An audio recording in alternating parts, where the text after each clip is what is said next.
Thanks for joining the Prosperous Sellers Podcast. I'm your host, Steve Yates. I'm the CEO of Prime Guidance, and with me is Chris McCabe from e-commerce. Chris, welcome, Chris. Hey, how are you?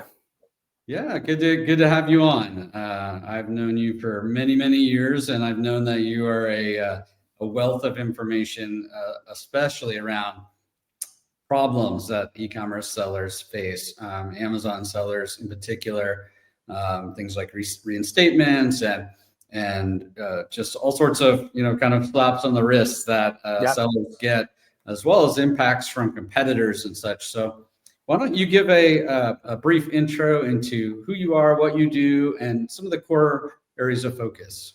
Yeah, I think I've known you 10 years now, since I just think about around the possibly time more. of the first Prosper show, right?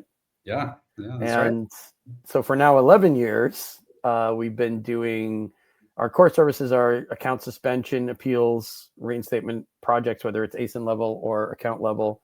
Mhm. Because my background is I was on the seller performance / account health teams for suspending accounts. Yes, I was one of those people, but also reinstating them, reviewing appeals. We did a much better job going through appeals in a systematic, careful way, deliberately looking for material we could get from sellers to reinstate them and have enough info to reinstate them. Not what you see today, which is where they're looking for reasons to reject appeals and skip over them and move on.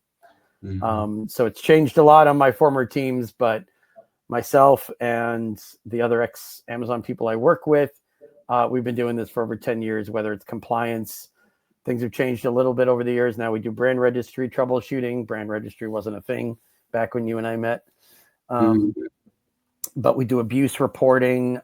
We make sure that when people are attacked or strange things happen to listings, we make sure we don't over report or report, unsubstantiated claims. We've developed a lot of expertise about that over the years. There's really kind of no one else doing it. I'm sure there are people doing it. There's no one else doing abuse reporting properly right now within Amazon's TOS, within Amazon channels. And then in terms of the reinstatement appeals, that's changed a little bit. And that was one thing I thought we could talk about today, the death of the plan of action. Amazon never asks for a plan of action anymore, unless they accidentally send an old messaging template. So it used to all be about write your improvement plan. It's called a plan of action. Lay out your analysis of the root cause of your failures or policy violations, whatever it is. And then we'll improve it. And this is how we'll improve it. And this is what we did to fix it. Amazon has turned the page on those for the most part. So that's maybe something we could talk about today. Why don't we start there? Yeah, I'd love to learn how. I mean, you've been around for this space for so long. How has it evolved? What from the early years to recent years to now? Yep. And what do people need to know? Because some people may have had issues in the past. They knew what worked for them in the past, and they think, oh, I can just use my old plan of action, and that's unlikely to work, right? I'm working on an article about that right now. People who have been through it before, but not for a while, are using outdated formats, outdated strategies. That's why you still see people like, for me, I do it every day. It blows my mind when I see it. But then I kind of take a step back and think, oh, they're just using an approach they used a few years ago when it was valid, but it's no longer valid. So it doesn't have any use. So it hurts them more than it helps. But I still see people like, I wrote a really good POA and I got a generic denial and I can't find out why. So I wrote to Jeff. And that's when people say that, it's the Jeff at Amazon email, and it gets to the executive seller relations, but they don't understand. And I'm starting to catch up to the problem. They're using ChatGPT, which is scraping ancient info off the internet about this. So they either did it in the past and they used a POA and maybe it worked, and that's why they're doing it. But the other half of the time, it's people who are just ChatGPTing or using AI to find how to write a plan of action and info from 2-3 years ago. So that's kind of the chief mistake I see people making, because I don't think anyone at Amazon is going to read a plan of action. They might skim it real quick to see if buried within it you have 1 or 2 things they want, but they don't even ask for a plan of action anymore. So I spend a lot of time counseling sellers like, you sent them a couple POAs. Did they ask you for one? Oh, I don't know. Well, go back to the notification. I go through the notification. There's no mention of it. And so those are basic mistakes, but it also means it's not just that you burned an appeal that could have been useful. It also means that the party on the other side, inside Amazon, it might be somebody who hasn't even read that many POAs because they're such a fresh hire and they've only been around in the post POA era. So they're going to look at it and be like, what the hell is this? And they're going to think you don't know what you're doing, or they're going to think you put something basic together. And it just diminishes their interest in reading the appeal. I mean, this could be an ASIN. Here we are sitting and recording in Q4. It could be an ASIN that's costing you a lot of money having it down. If your whole account is down, there's even more risk to sending in, appeals that have no value, because you're kind of lessening the odds and you're hurting your ability to resolve it anytime soon. And it might hurt your ability to resolve it at all. So I'm kind of on this campaign to get people to stop, writing a POA, sending it to Jeff, using these really outdated methods, because you don't have that many cracks at it. You don't have that many opportunities to get it right. And if it's a low percentage play, why bother? Yeah, I think your point's really valid in the fact that these team members are challenged on a couple of things. Speed, they need to work fast. They need to get their insights, fast, and they need to have good success metrics on when they approve someone, it was for a valid reason. When they reject someone, it's for a valid reason, and they don't have time to waste through unnecessary fluff and everything else. You really need to try and get to what they need and read through what their initial problems are and really respond appropriately. I think it's an area where a lot of sellers tend to take the approach of like, I'm going to complain. I'm going to yell back at Amazon. I can't believe you shut me down. I'm not doing anything wrong. You're not going after my competitor. Yeah. And they use emotions in their appeals. What are some things that you say, definitely don't do these things, and this is really the better way to kind of approach this these days? I mean, for starters, there's a right way to complain and a wrong way to complain. If you're going to complain with a basis for complaint, like you gave them everything they wanted and they sent you a generic denial with no info, and then you called account health and you got account health reps who were spinning in circles and they didn't know why you were rejected either, then that's a legitimate basis for complaint. Data driven. You can start throwing dates at them, how many times you appealed. You can start throwing numbers at them, how many times you got the same copy and paste useless answer. You can start pointing out, highlighting, maybe even making a quick bulleted list of all the things they asked you for that you provided. That's the right way to complain. The wrong way to complain is, I wrote to Jeff and nobody got back to me.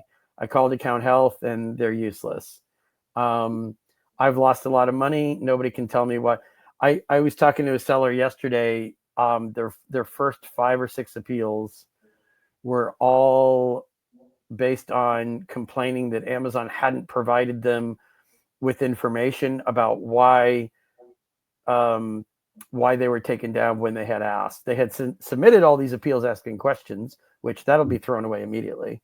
Appeals are for you to give them info, not for them to give you info, right? It's a good way to look at it. And I understand people are like, well, they didn't give me any info. I had to get it somewhere. I had to get it from them. Okay, I get that to an extent. There were 5 or 6 appeals that said, I keep asking you for info about, which ASIN, which listing, whatever, and you guys are just sending me the same denial message over and over. First of all, they were submitting those through Seller Central, so they had 0 chance of generating any info coming back other than a copy and paste.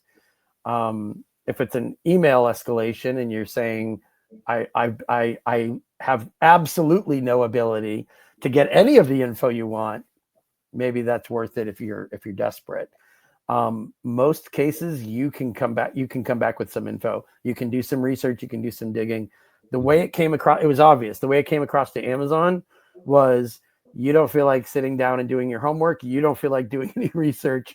You're putting the burden on us to just put it all in one message and send it back to you. And then you're willing to write an appeal. I mean, where's the power coming from? They've got the power, you have none. You can't make demands when you're suspended. You have to play their game, right? Mm-hmm. Very infrequently do we see appeals like that generating, oh, you're right, we didn't send you the 3 ASINs that are at issue, here they are now. We didn't highlight the complaints for you. I mean, I see people saying, which complaint was it? For defective item or expired item or whatever, which, we know which ASIN, but which complaint? And I just say, did you look at voice of the customer? Did you do some deciphering yourself? Because most of the time, not all the time, let's say 75 to 90% of the time, if I dig into their voice of the customer, within moments, I can figure out which complaint it is, right? And Yep. I don't think it was because I had a crystal ball. I think they could have done it. They just weren't willing to move ahead with an appeal because they weren't willing. I guess maybe they didn't trust themselves to do their own research. But, the competitive landscape on Amazon and the way things are shaping up for Q1 next year, where there's kind of no margin for error on appeals or anything else, really, just even from a cost perspective, you have to kind of up your game and be ready to appeal and meet them on their level, right? Yeah. And I'm not excusing, by the way, for them to make assumptions that everything they do and you've got as much experience as they do and you can see what they can see. I think it's wrong that they make those assumptions, and they often do make those assumptions, or they often are, let's say, cavalier about that, assuming that you should be able to figure out whatever they can figure out. I don't agree with that. But whether I agree or not doesn't matter if that's the field of play. You have to meet them on their field of play. You can't drag them over to yours. It's not going to work that way. Yeah. When we were at Amazon Accelerate, they made a lot of announcements about their improvements on support and really having the sellers' backs and making the sellers' lives easier. Are you seeing any of that come to fruition on the reinstatement side of things? Are they playing nicer? Are they giving more information? Are they trying harder? Anything like that? That'll be Q1. Okay. I think just dipping the toe in now, whether it's this seller challenge appeal thing that they're coming out with, like you can challenge. First of all, the seller challenge is you can only challenge 3 times per 180 days at my last reading, which I work with larger brands who have ASINs flagged like every other week. Sometimes it's like, well, you're going to burn through those 3 pretty quickly. Yeah. So maybe that's going to be finessed into, well, it's going to be scaled based on the size of your brand. Maybe there'll be some allowance there algorithmically. So seller challenge, we're not going to be able to assess that until we see Q4 play out and see how many people saved how much money by not having to appeal things over and over and getting their ASINs restored quickly. If that's how that goes, then that'll be a win, or that'll be a partial win at least, and any kind of win that decreases the number of appeals or the number of days your ASIN is down. Great. I mean, I'll sign off on that, if that's how it plays out. So that's kind of TBA or TBD. That's the seller challenge. I assume you're talking about the AI seller's assistant, that whole thing. There was multiple things. They're giving us the tools of the AI seller assistant. They've committed to having the speak to the specialists available to everyone. Yeah. They've said that you're no longer have to delete SKUs, wait 24 hours, relist them. They gave it multiple examples of where they're going to try and look at the pain points of sellers and improve upon them. And a lot of that is just talk at this point. So interested to see if you're seeing any of that come to fruition yet, or if you do think it's not yet on the horizon. Okay. I mean, seller assistant, I think I just will experience that on a one-to-one basis with different clients, and then I'll get their feedback as I go along, and then I'll have more, intimate contact with it myself in terms of, does it work? How viable is it? How can strategy be built around it? And I mean, what I saw at Accelerate was, we'll help you interpret your account health by flagging the violations that are of the most importance, and putting them in front of you or making them more prominent. So, I mean, for interpretation purposes, it'll help sellers if they don't just look at their account health and say, I'm overwhelmed, I don't know where to begin, there's too much here. I mean, I think it's got value there as described. My concern is going to be, are people going to be getting the same kind of bot responses. I mean, the answers you get from performance and policy teams right now when you appeal are kind of like bot responses. It's almost like automation. I was encouraged when I talked to different, account health managers in Seller Cafe, and they, we have to see where the rubber meets the road on what they told me. Is that actually going to happen? But they said there's discussion around making the messaging more, less opaque, less generic, less murky, more specific to your case, I guess, a bit more detailed, so that at least, if that is true, then maybe somebody has seen the light and they realize how much work they're creating for themselves by taking people in circles for 2 or 3 weeks, where the number of appeals, which could be 3, goes to 13, or the number of calls to account health instead of being 2 goes to 10, because that's what's happening. And I don't think they think that that's a good idea. I don't think sellers like it. We don't like it. Nobody likes it. All it does is create friction, headaches, annoyance. It's more work for them. Like, the operating principle should be, even out of operating, even seeking out their own self-interest, you would think they'd want to reduce this type of friction, right? Why do they push investigators to do so many cases per hour, IPH, investigations per hour? Well, they're interested in speed and they don't want people bogging down.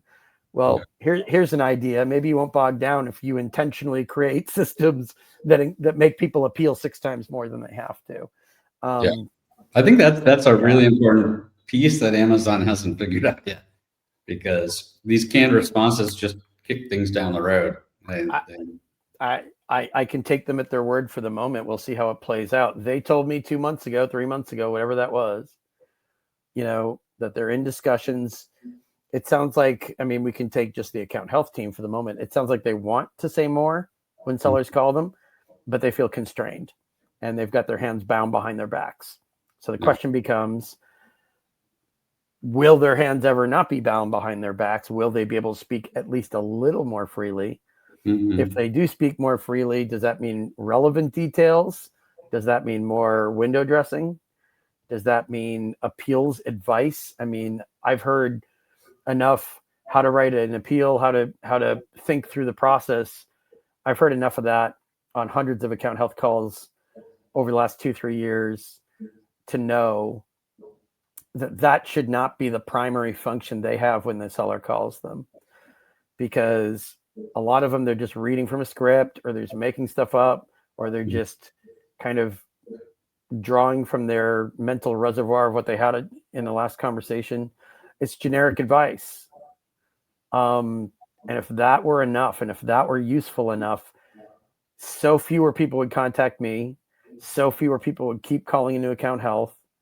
The real issue is the specific, like, facts and details can't be argued about as much, right? I don't know if what are you, a baseball fan, football fan? I'm an outdoorsy guy. Okay. You're an outdoorsy guy. Do you hunt? Yeah. Hunt, fish, hike, all that stuff. Right. Yeah. So let's just say you hunt. Well, you came home with a stag, or you didn't come home with a stag. That's a binary 1 or 0, right? Yep. It's like arguing about somebody's batting average, how many hits they got and how many at bats, or how many passes a quarterback completes on Monday night. Leverage the data. Yeah.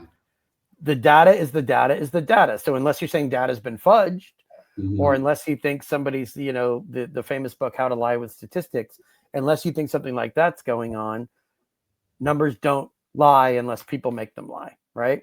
Yeah.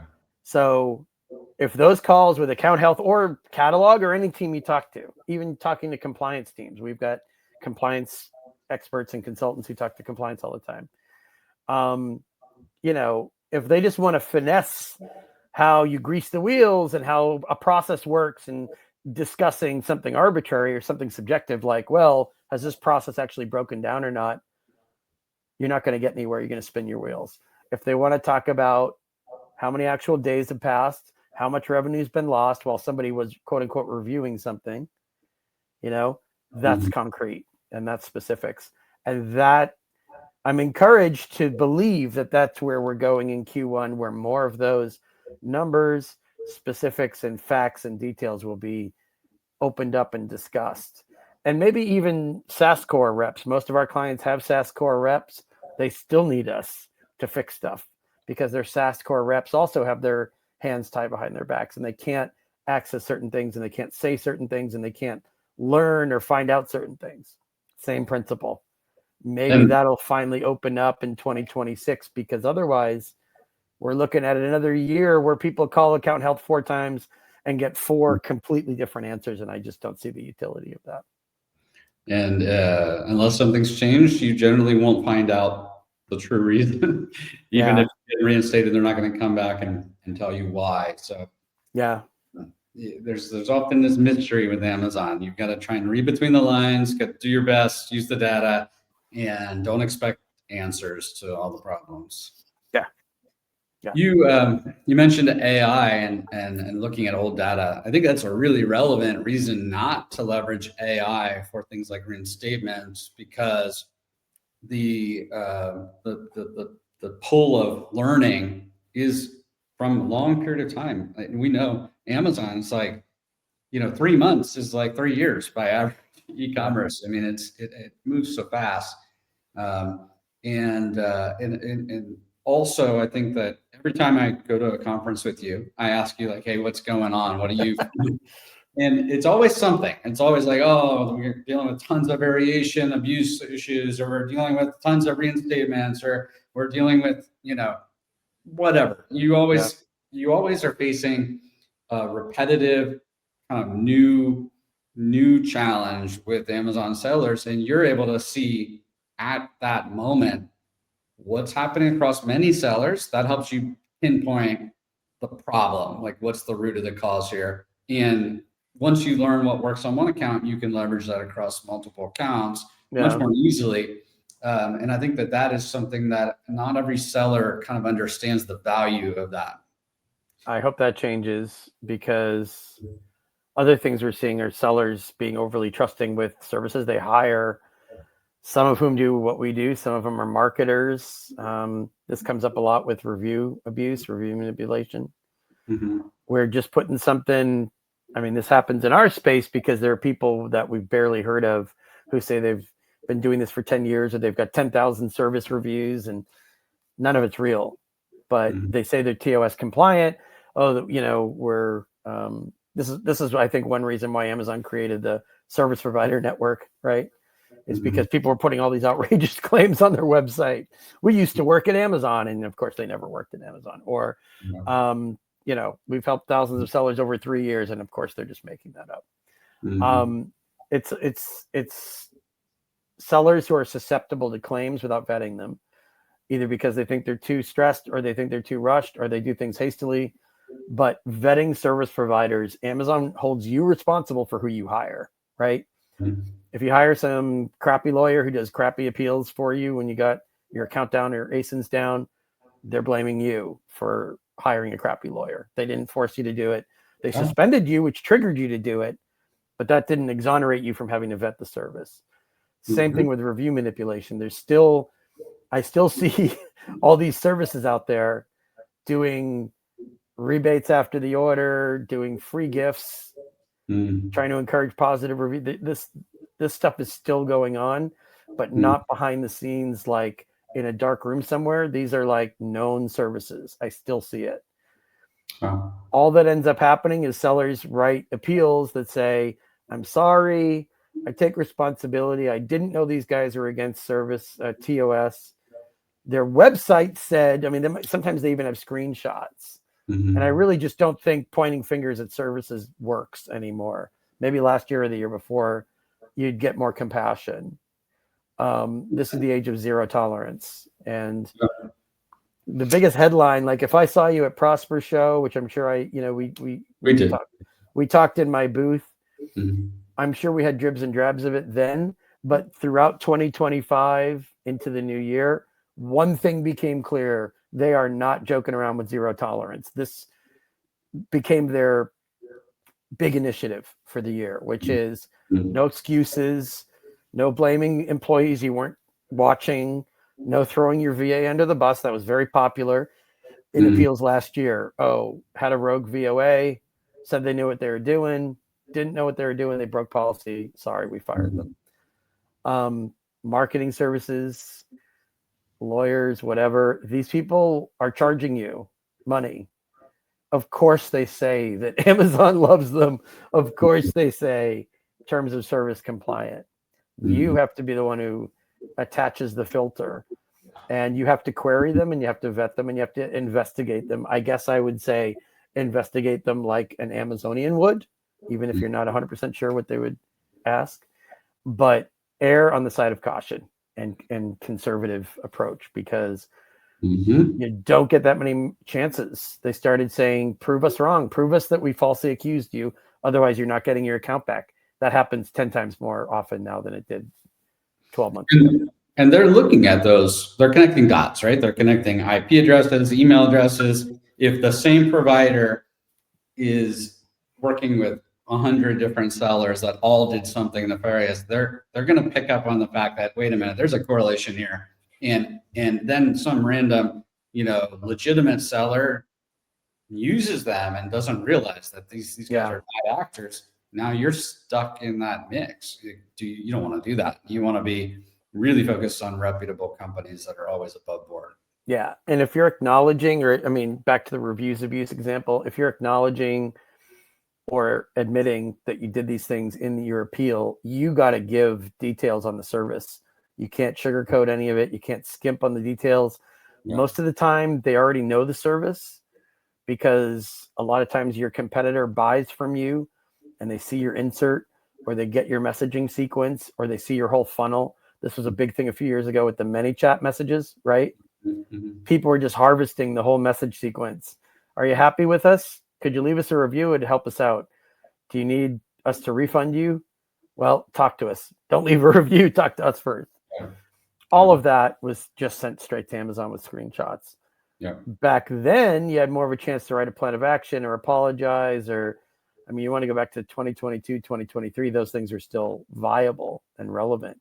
Mm-hmm. Now, they expect you to show them most of what they already know, which is you're acknowledging it, you're not disputing it, you're admitting it, but you're also giving the relevant details to help them delete your reviews or whatever it might be. Help them follow your breadcrumbs back to the nature of the offense, how you did it, why you did it, who helped you do it. Well, why do you think they're so interested in who you hired?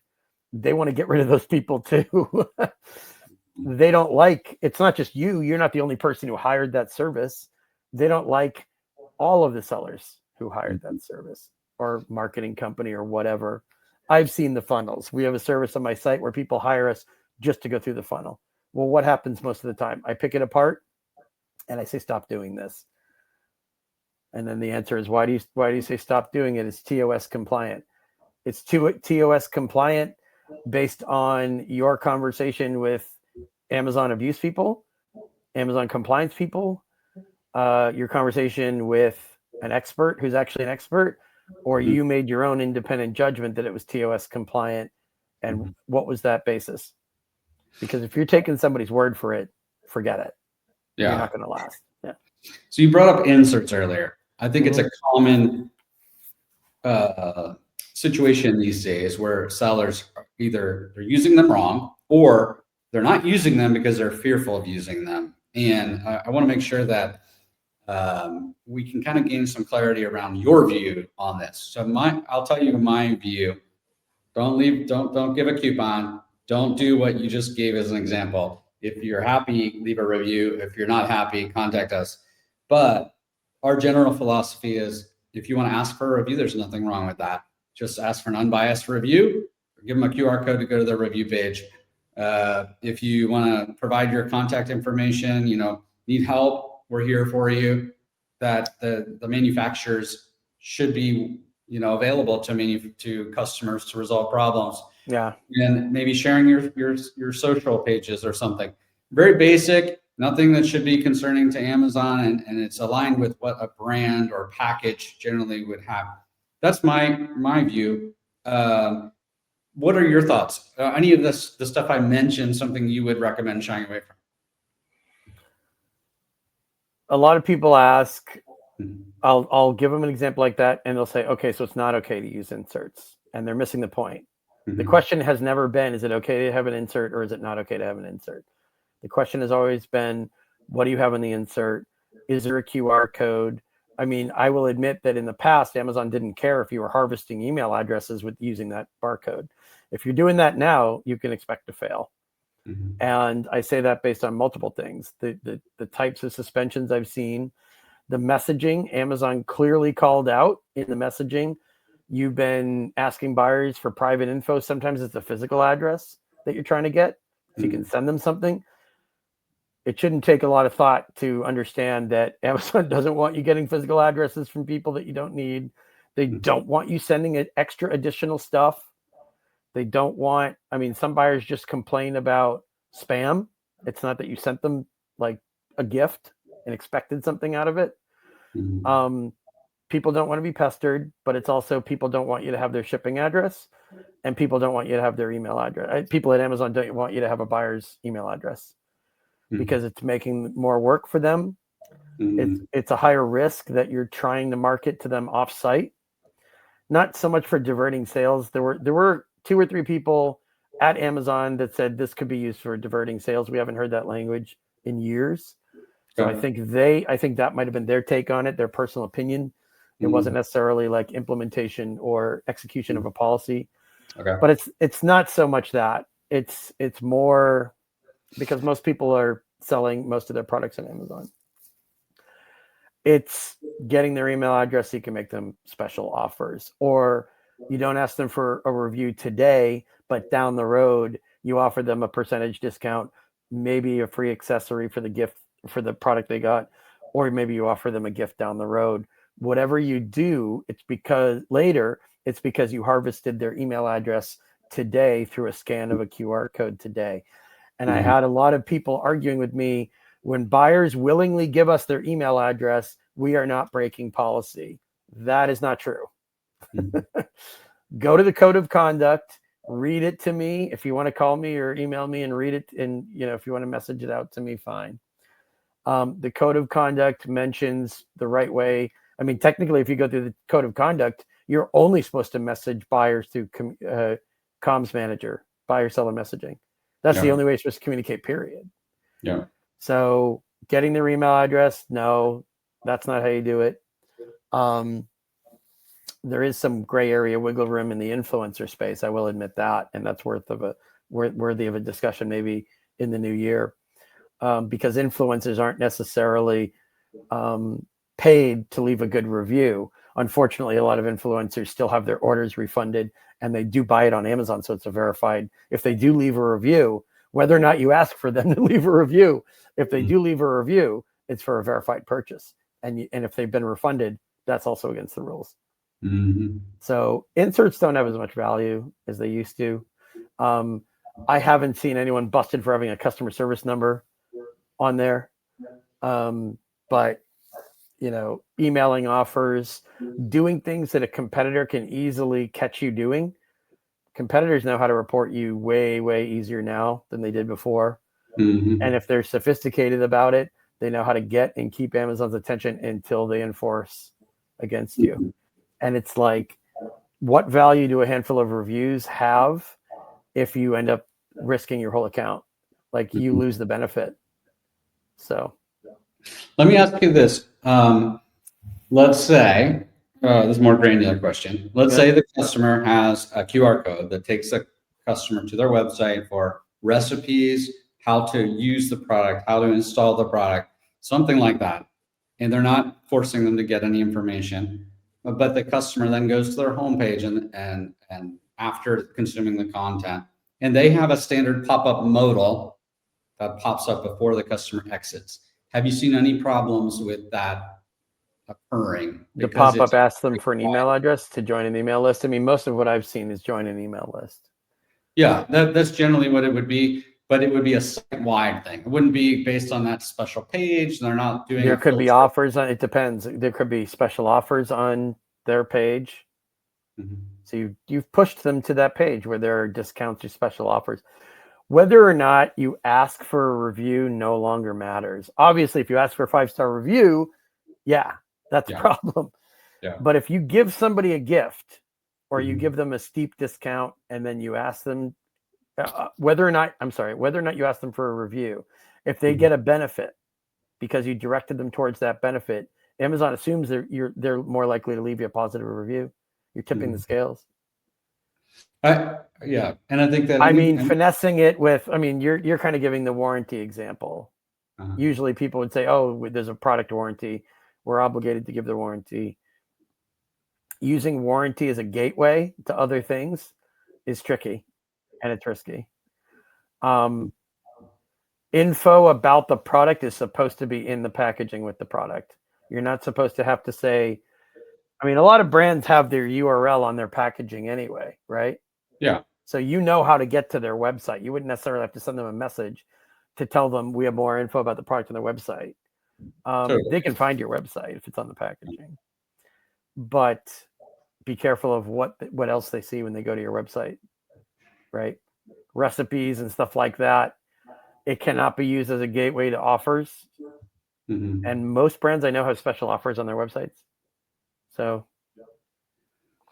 yeah, that's the tricky part, right? It's like if you had a special landing page and you're purposely like saying, register here, we'll send you a free item, register here, we'll do this or that. And like there's an intentional flow that you're trying to get 100% like agree that should not be done. Yeah. The question is like, hey, this is a value to the customer, right? Like watching a video of how to do it doesn't have to go to your website, go to YouTube, whatever. But if you had this information on your website and you're just driving them there, that content is actually helping the customer be more satisfied, less likely to return, et cetera. But if your standard website is a pop-up modal, and that applies to every single customer that goes to the website, do you think Amazon would be taking issue with that if they didn't feel like you were intentionally funneling through one way or another? And if you don't know, that's okay. Intentionally or not doesn't matter. Intentions don't come into play. What happens when you put yourself in the brain of an Amazonian and they go through your funnel? What do they see? Does it look like you're going to net? Does it look like they're going to net a cluster or a pattern of positive reviews because you've steered them to a certain place? Is that because of special offers? Is that, because of information? How to use a product?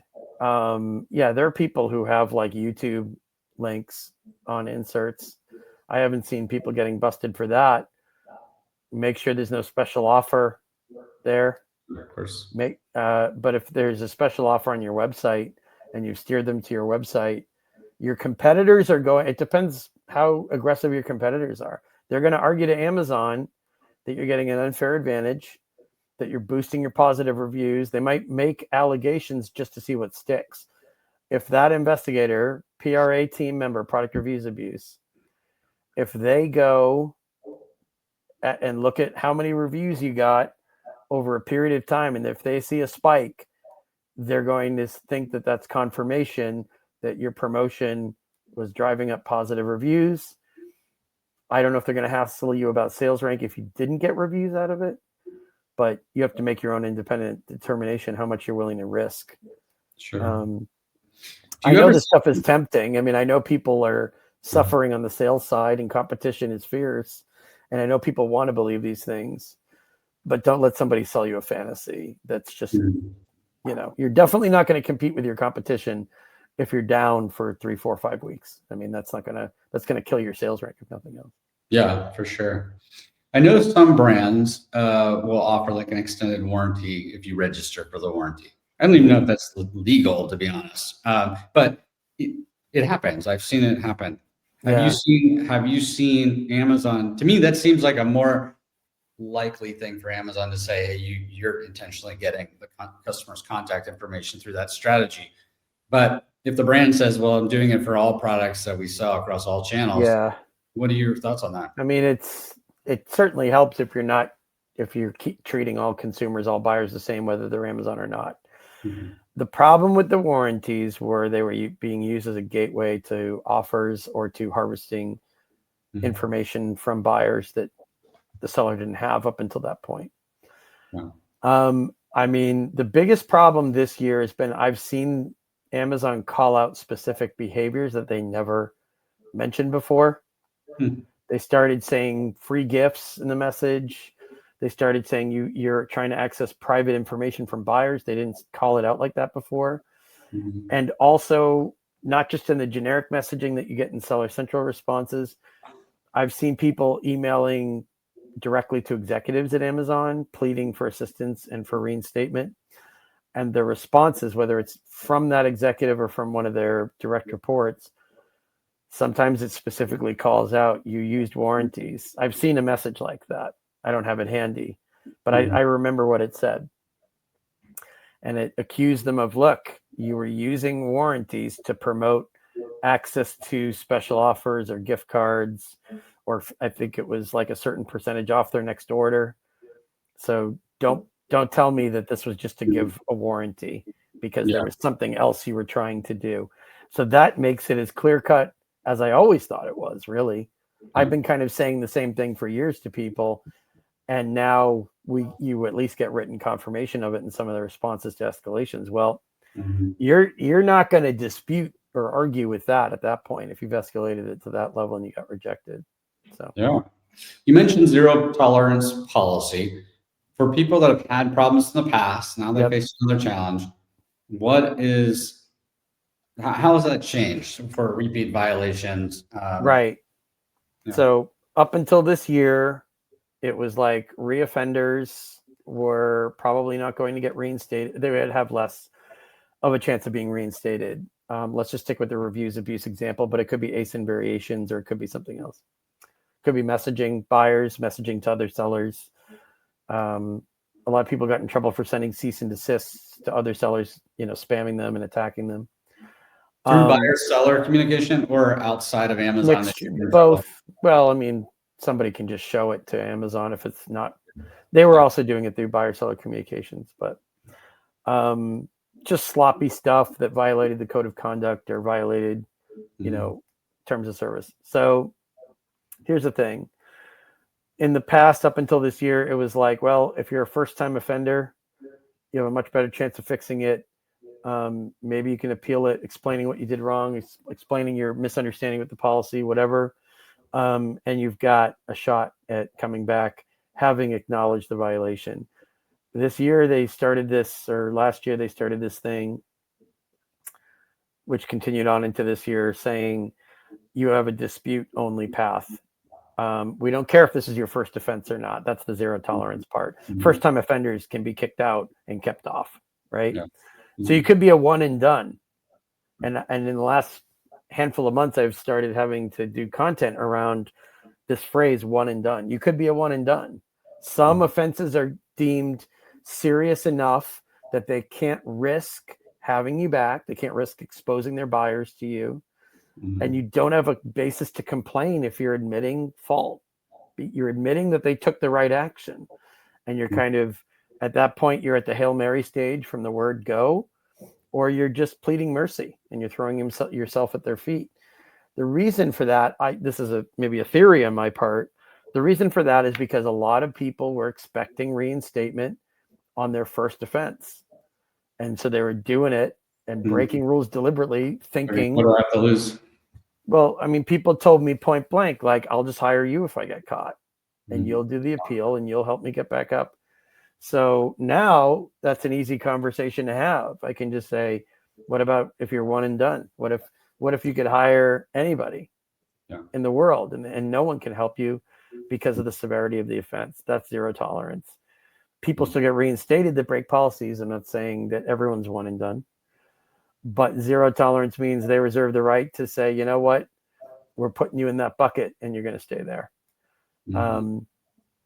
And reoffenders, whether it's reviews abuse, I mean, any reoffender, I would say, of improper ASIN merges, because we report abuse, listing violations. We report that to Amazon ourselves all the time. And some sellers just go right back to, two ASIN variations are separated. They go right back and merge them. I mean, you can't expect to survive if you're going to do any reoffending. Reviews related, bad listing merges, messing with other sellers. Some people who submit intellectual property claims that aren't substantiated get their brand registry revoked for if they're submitting those tickets through brand registry, Mhm. and they continue to sell, but they lose brand registry, which can be really hard to get back. Mhm. Or they lose brand registry and then they reoffend and then they lose their account too. This is not that uncommon. Mhm. And I'm surprised that sellers, again, people say I'm biased because I do this stuff 24/7. So of course it's normal for me. I shouldn't be aghast or shocked at the way some people risk their whole accounts, but I am, because Amazon believes, I believe, a lot of people believe now, it's up to you to be aware. You can't claim ignorance any more than you can drive across state lines from one state to another and say, oh, I don't know, I don't know the speed limits in Oklahoma. I was in, Texas, and I just drove into Oklahoma, and I assumed the laws in Oklahoma were the same as Texas. Does that work when you get pulled over doing 160? Probably not. This is sort of the same thing. Mhm. Whose job is it to know the rules and to play by them? It's yours. You can complain that the policies aren't detailed enough. You can complain that they're not posted publicly enough. I don't know what your complaint would be. I would expect that to fall on deaf ears. This is sort of the zero tolerance world. And in Q1 2026, the Amazon seller world that we all inhabit is, don't expect favors, don't expect leniency, don't expect tolerance, like bad messaging, badly communicated appeals, like you were saying at the beginning of the show. Mhm. Sloppy AI, sloppy chat GPT, generic templates. To them, that means you're just throwing up your hands and saying, I don't feel like doing this. You're putting me through some paces and I don't feel like dealing with it. So I'm just going to pretend like I'm going to go through it. Well, great, but don't expect a result. Don't expect a good outcome. Yeah. Why waste time doing something that's not Well, going to muster? before you even start, that it's probably going to fail. So why do it? Exactly. Well, there's so much more that I'd love to talk to you about, but I know your time's really valuable, especially this time of year. Why don't you tell the audience how they can reach out to you, whether that's because they need your help or whether they want to stay connected and constantly learn about what you're sharing out there. Yeah, and especially for emergency cases where people need us to start working on something immediately. Yeah. My website has a WhatsApp group or number that you can message. There's also, of course, email support at SUPPORT, support at ecommercechris.com. There's at any given moment 2 or 3 sets of eyes on that inbox. And if you've got something urgent, you can always email us there. Email is easy to check all the time. Or send us a note through WhatsApp, but all that information is at ecommercechris.com. Awesome.